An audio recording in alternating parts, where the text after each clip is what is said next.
जो पिछले बार जीते हम लोग के यहाँ तो इतना पिछड़ा क्षेत्र है जो पहाड़ी से घिरा हुआ है, इमामगंज कंस्टिट्यूंसी। उसके बाद भी उधर झारखंड का बॉर्डर आता है। हाँ। बॉर्डर पर कोई व्यवस्था नहीं है, न झारखंड तरफ से न बिहार तरफ से। ऐसे तो कुछ लोगों के माध्यम से जानकारी हुआ है कि रितु प्रिया एक पढ़ी लिखी हाँ। महिला है। अगर ये चाहती हैं, लोकल भी हैं, हाँ। तो विकास करना चाहती हैं, तो लोगों को भावना है कि अब इनको टिकट दिया जाए। ऐसे तो इमामगंज कंस्टिट्यूंसी में दांगियों का वोट करीब 65,000 से ऊपर है। हाँ। अगर जिस दल को सपोर्ट कर दे उसकी जीत निश्चित होती है। हाँ। इसलिए अगर रितु प्रिया जी को किसी भी पार्टी से अगर मिलती है, हाँ। और लोकल महिला रहने के नाते इनकी जीत की गारंटी है। देखिए, हर जगह पूरे जहाँ पर भी लोग हैं, एक उम्मीद के साथ अपना उम्मीदवार चुनते हैं। हाँ। और उम्मीदवार अगर धोखा दे दे और झूठा वादा करे तो उससे लोग वहां पर ग्रसित है। तो इस वक्त मेरी मौजूदगी पटना में है और हमारे साथ में इमामगंज क्षेत्र के लोग आए हुए जनता है और जनता से सुनना चाहते हैं कि किस लिए यहाँ पर आए हुए हैं और क्या आप लोग का कहना है। आपका नाम क्या हुआ पहले मैं जानना चाहता हूँ। मेरा नाम हुआ सुरेश प्रसाद। कौन से कास्ट चाहते हैं। हम आते हैं दांगी समाज। अच्छा, दांगी समाज चाहते हैं। चलिए, अच्छा बात है। इमामगंज क्षेत्र से आप किसको अभी टिकट खोजते हैं। ऐसे तो जो शिक्षित हो, अच्छे रखते हो अपना ज्ञान, उनको टिकट दिया जाए ताकि हमारा क्षेत्र हमेशा अनुसूचित जातियों का ही रहा, जबकि समय पूर्ण के बाद भी बिहार सरकार ध्यान नहीं दी। ऐसा क्यों। ये तो सरकार ही बताएगी कि समय पूर्ण के बाद भी वो क्षेत्र अभी भी अनुसूचित के लिए ही सुरक्षित है। तो फिर ऐसा क्यों हो रहा है। जो दीपा मांझी जी चुनाव जीत गए, उनका ससुर भी जीते, तो विकास तो कुछ हुआ होगा कि नहीं हुआ होगा। विकास जो आवंटन आती है उससे हुआ, लेकिन विशेष रूप से विकास जितना होना चाहिए नहीं हुआ मेरे क्षेत्र। कारण क्या है जो विकास नहीं हो रहा है। सबसे पहले तो कारण रहा कि वो उग्रवादी क्षेत्र रहा। हाँ। उससे कुछ राहत मिला। हाँ। इसके बाद आम जनता में जितना होना चाहिए एक नेता का हाँ। लगाव, वो नहीं रहा किसी नेता में जो पिछले बार। आप कभी नेता से सवाल किए। नेता से सवाल तो किया गया, लेकिन वो लोग सवाल पर ध्यान नहीं। फिर दोबारा वोट उस जिस आदमी से आप जिता के भेज रहे हैं उससे सवाल आप नहीं कर रहे हैं और जो काम का मुद्दा है आप बात नहीं कर रहे हैं, तो फिर उम्मीद क्या रखते हैं आप। जो पिछले बार जीते हम लोग के यहाँ तो इतना पिछड़ा क्षेत्र है जो पहाड़ी से घिरा हुआ है, इमामगंज कंस्टिट्यूंसी। उसके बाद भी उधर झारखंड का बॉर्डर आता है। हाँ। बॉर्डर पर कोई व्यवस्था नहीं है, न झारखंड तरफ से न बिहार तरफ से। अच्छा, तो क्या चाहते हैं, बदलाव चाहिए या नहीं चाहिए। वहां पर एक अच्छे उम्मीदवार की आवश्यकता है और जो अगर बदलाव के पक्ष में आते हैं तो उनका सपोर्ट मिलेगा। अभी कैंडिडेट में खड़ा हो रही है रितु प्रिया चौधरी की टिकट के प्रबल दावेदार मानी जा रही है, इस पर आप क्या कहना चाहेंगे।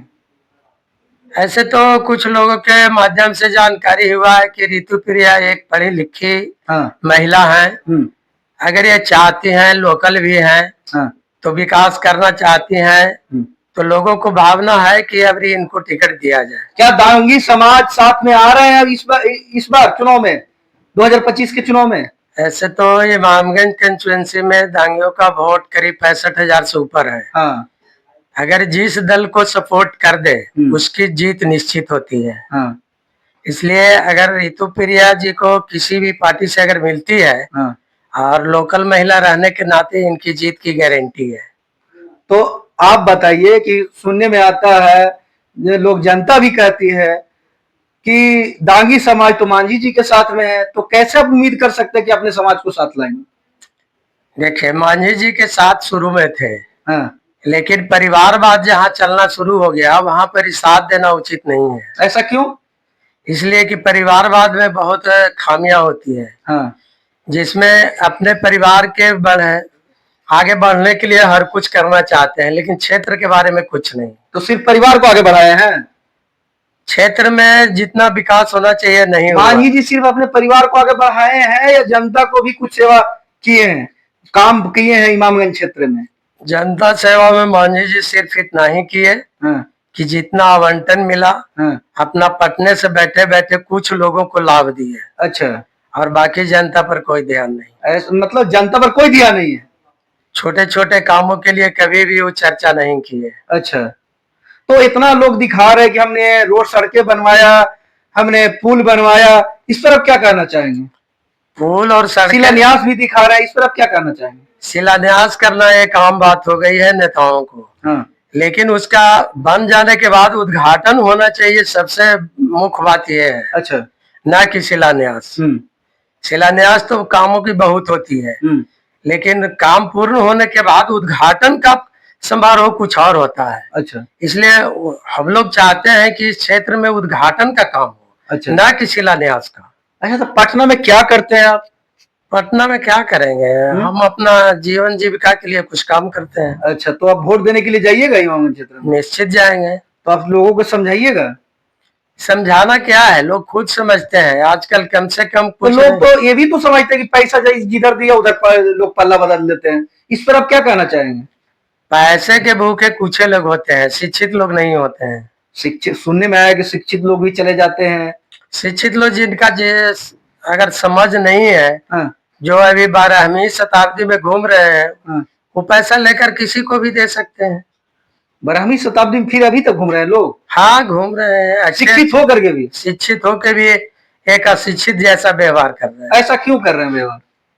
वहां पर ही जो वातावरण है जो पहले का, वो उसी में अभी पल रहे हैं, नए युग में वो आ नहीं रहे हैं। अच्छा, इसलिए उन्हें पता ही नहीं है कि नया युग में क्या होना। अब उम्मीद, अब जो नया जो विधायक चुन के इमामगंज क्षेत्र से आएगी, जिसका सीट मिलेगा, तो क्या उनका भरपूर समर्थन कर रहे हैं और क्या उम्मीद रखते हैं उनसे? सबसे बड़ी चीज है कि अगर शिक्षित महिला है, अगर उनकी सोच है कि हम समाज सेवा करें, तो एक अच्छी बात है। हर काम उम्मीद पर ही किया जाता है। इमामगंज क्षेत्र में कमियां क्या क्या चीजें थोड़ा बता सकते हैं? इमामगंज क्षेत्र में सबसे बड़ी कमी है कि वहां पर ही कुछ लोग पहले भी जीते, बहुत बढ़िया जीते रहे भी। हाँ। लेकिन उनकी व्यवहार और कार्यशैली में अभद्रता और समाज को तोड़ने का ही काम किया गया। हाँ। जोड़ने का नहीं किया गया। हाँ। इससे लोग वहां के पूर्व विधायक हो या एमपी हो, उनसे हर आदमी त्रस्त रहे। ऐसा क्यों? इसलिए कि उनका व्यवहार आम जनताओं के प्रति उदासीन रहा। मतलब जनता वोट देने के बाद भी जनता को नहीं सुना जाता है? हाँ, मूल कारण यही है सर। ऐसा मतलब, तो फिर आप दोबारा क्यों नहीं चेंज करते हैं? ठीक है, हम 5 साल के लिए आपको मौका दिए, तो 5 साल बाद आपका पावर तो है ना कि नहीं है? देखिए, हर जगह पूरे जहां पर भी लोग हैं, एक उम्मीद के साथ अपना उम्मीदवार चुनते हैं। हाँ।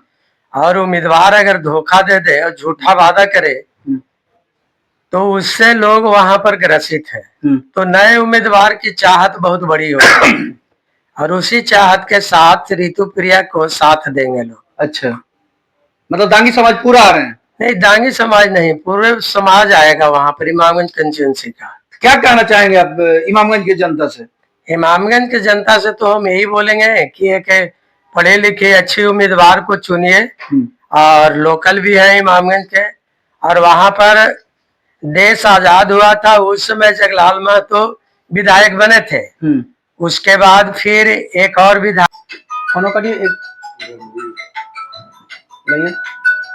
कोई दिक्कत नहीं, हम ले लेंगे, लाइए ना, कट गया होगा।